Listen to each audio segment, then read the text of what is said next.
Ce matin, je me suis habillée selon mon humeur. Plutôt joyeuse d'ailleurs. Tiens, ce petit top rouge que j'aime beaucoup. Et puis ce pantalon dans lequel je me sens super bien. J'ai déjeuné avec Émile, mon copain. On habite dans un petit appart à Paris. J'adore nos moments complices.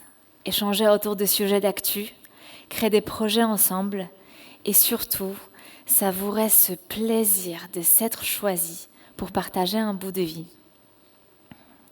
L'après-midi, j'ai marché dans la rue, seule, en écoutant de la musique. Et puis j'ai lu un article sur le design, le sujet qui me passionne. Le design, c'est aussi le métier que j'ai choisi. Voilà, une journée banale, anodine, d'une simplicité essentielle.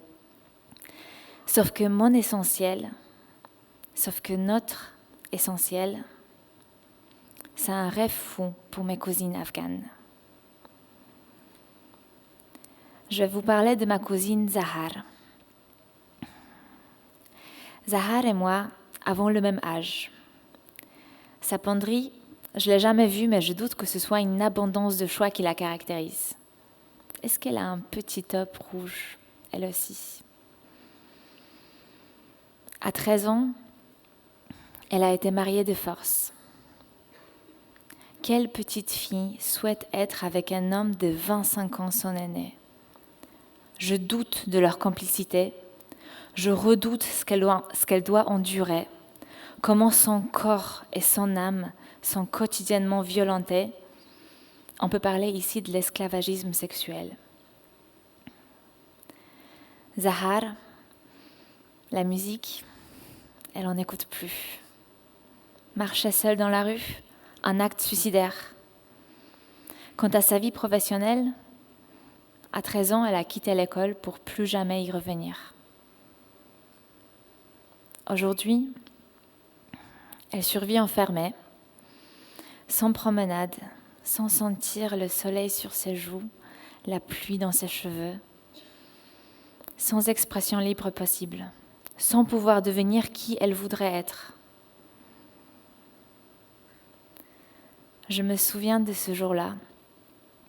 J'avais 19 ans, comme elle. Nous nous sommes rencontrés pour la première fois. Elle était en face de moi, accompagnée de ses 2 enfants de 3 et 5 ans et enceinte du 3e. Nous avons le même sang. Je me suis dit, elle, ça aurait pu être moi. Le destin, ou plutôt la chance, car mon mode de vie est une chance aujourd'hui, cette chance, on a décidé autrement. Je suis du côté pile, une vie d'addition.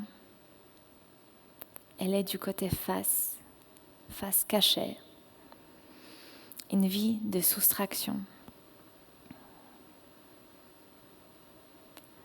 Le 15 août dernier, Kaboul tombe entre les mains des talibans. Je me sens désemparée.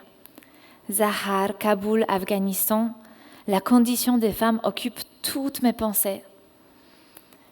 Ce jour-là, je me répétais sans cesse, j'y croyais pas. Je me répétais, c'est impossible, on ne peut pas revenir en arrière. L'Afghanistan a déjà eu son happy end. Les talibans étaient partis de Kaboul il y a plus de 20 ans. Depuis, les écoles s'étaient ouvertes, des filles et des femmes suivaient une éducation. L'inégalité des chances entre les femmes et les hommes commençait à légèrement diminuer. Le légèrement, parfois, c'est une abondance d'espoir. Ce 15 août, tout s'effondre. Je pense à la mise en garde de Simone de Beauvoir. N'oubliez jamais qu'il suffira d'une crise politique, économique ou religieuse pour que les droits de femmes soient remis en question. Ces droits ne sont jamais acquis, vous devez rester vigilante votre vie durant. Vigilante? Oui, Simone, je t'entends, mais comment? C'est quoi le mode d'emploi de la vigilance? Mes questions me hantent et s'élargissent. J'en viens à penser à la Pologne, ma deuxième identité. La Pologne, c'est le pays qui m'a vu naître et grandir. Et je repense à mes amis qui vivent dans ce pays qui ne légalise toujours pas l'IVG. Au contraire, il durcit encore plus ses lois. Et puis, ça se bouscule dans ma tête. Je repense à mes parents. Ma mère est polonaise, mon père est afghan. Ils se sont rencontrés à Moscou.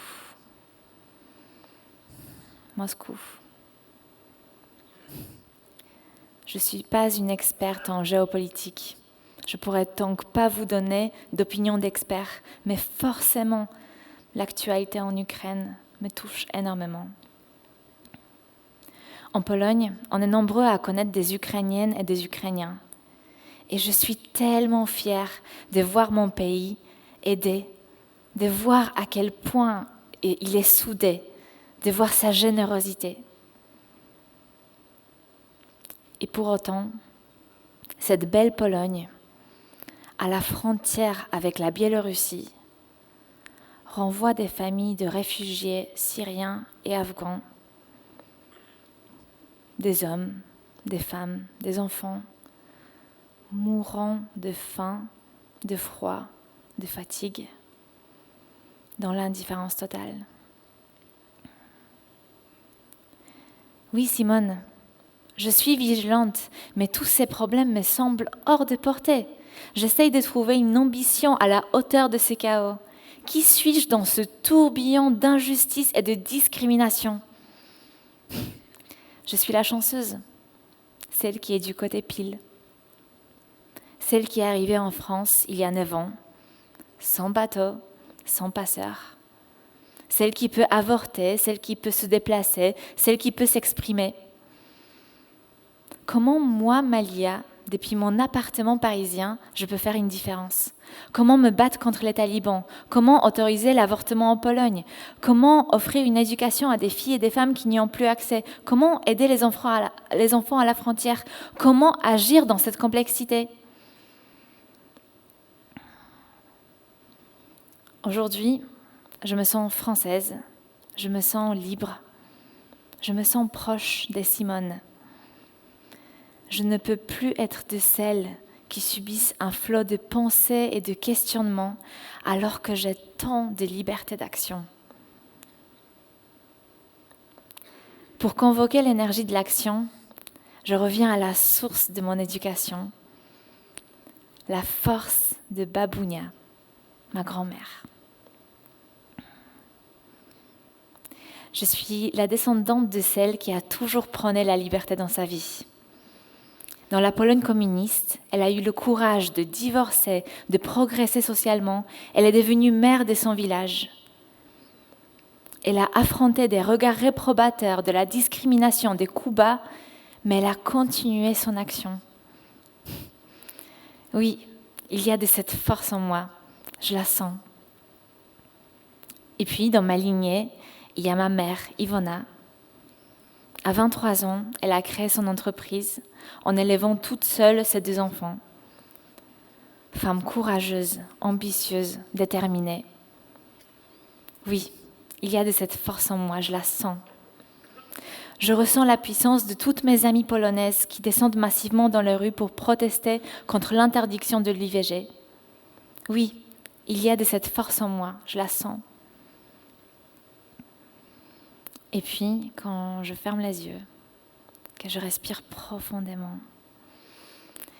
je sens la force de toutes ces femmes afghanes, celles qui se battent au quotidien, celles qui descendent dans les rues contrôlées par les talibans, celles qui créent des écoles clandestines pour des filles dans leur quartier. Oui, il y a de cette force en moi, je la sens. Alors quoi ? Monter une école en Afghanistan, être la Simone Veil de la Pologne, c'est trop ambitieux, c'est pas à mon échelle. Alors je me souviens d'une expérience. À la fac, j'avais une prof d'art géniale, Madame Rondeau. Un jour, nous sommes partis dans un musée d'art contemporain et elle nous a demandé de mettre un caillou, dans nos chaussures. On devait passer toute l'expo avec ce caillou. Alors évidemment, tu as beau être dans un super environnement d'éducation, de contemplation, d'expression d'une forme de liberté, n'empêche que le caillou pendant toute l'expo, ça dérange. C'est ce truc inconfortable qui revient à chaque pas et auquel on pense tout le temps. Et c'est ce qu'elle voulait nous apprendre. Choisissez un sujet qui vous donne cet effet. Ce sera votre caillou à vous. Mon caillou, moi, c'est l'éducation. Ma première action doit être disponible là, tout de suite, au niveau de ma chaussure, de mon prochain pas, en proximité immédiate. Je réalise que les femmes qui ont fait avancer l'histoire ont toutes commencé par une action à leur échelle. Souvenez-vous, Rosa Parks, elle commence par refuser de céder sa place dans un bus à un homme blanc qui la réclame. Son action est là tout de suite disponible. Et puis, autre exemple, George Sand. C'est dans sa penderie qu'elle commence son action. Bon, elle ne choisit pas un petit top rouge, elle, non. C'est un beau pantalon en tweed, à l'époque où des femmes ne portaient que des robes. Puis elle décide de se faire appeler par un pseudonyme masculin. En fait, je réalise que l'action est là, à portée de main. Mais qu'est-ce que je pourrais faire, moi, à portée de main, même si ça ne semble pas grand-chose? À portée de main. Je regarde mon smartphone. Je me mets à écrire, à résumer, à transférer toutes les informations dont je dispose sur l'Afghanistan. J'inonde les réseaux sociaux.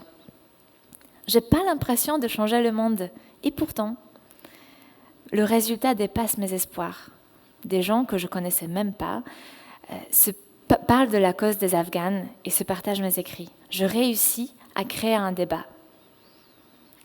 Puis, à Paris, je donne des cours de français à des réfugiés. Je deviens aussi mentor dans un programme de design soutenant des femmes et les aidant à avoir des postes à haute responsabilité. Et puis, avec Émile, on décide de créer une association Pool. Cette association œuvre pour aider les jeunes à trouver leur voie professionnelle. En portant toutes ces actions, même toutes petites, je ne me débarrasse pas de mon caillou. J'apporte ma pierre à l'édifice et j'ai pour ambition d'en apporter plein d'autres. Il n'y a pas à hiérarchiser nos actions. Il n'y en a pas de trop petites.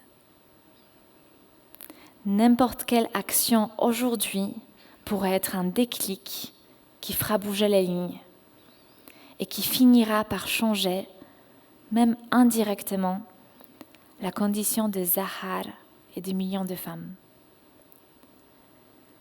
Nous ne pouvons pas savoir où nos abondances de petites actions nous mèneront.